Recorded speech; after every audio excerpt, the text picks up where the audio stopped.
નમસ્કાર, આપ જોઈ રહ્યા છો નેશન પ્લસ ન્યૂઝ. હું છું આપની સાથે હેતલ ભગત.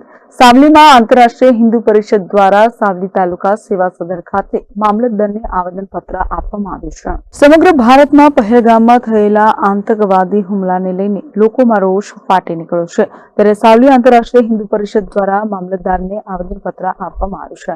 આતંકવાદીઓ દ્વારા ધર્મ પૂછી ટાર્ગેટના આધારે લોકો ઉપર ગોળીબાર કરવામાં આવે, જેને લઈને હિન્દુ સંગઠનોમાં રોષ જોવા મળી રહ્યો છે.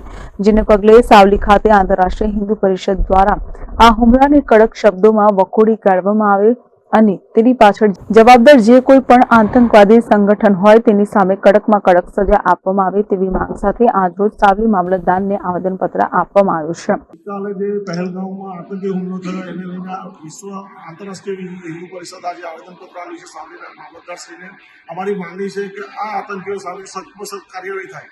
જે રીતે વિદેશના લોકો જે આતંકવાદીઓને જે શિક્ષા કરે છે, ઉસામા બિન લાદેનને જે રીતે ખુદીને લાવીને મારી નાખ્યો, એ રીતે આ આતંકવાદીઓને શોધીને એને મારી નાખવામાં આવે અને આવી ફરી કોઈ વાર આતંકી હુમલો ન થાય એવી અમારી માંગણી છે.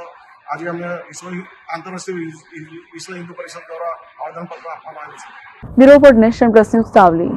સમાચારોના સતત અપડેટ મેળવવા માટે અમારી નેશન પ્લસ ન્યૂઝની યુટ્યુબ ચેનલને સબસ્ક્રાઇબ કરો, બેલ આઇકન દબાવો અને જોડાયેલા રહો ફેસબુક, ઇન્સ્ટાગ્રામ અને ટ્વિટર પર.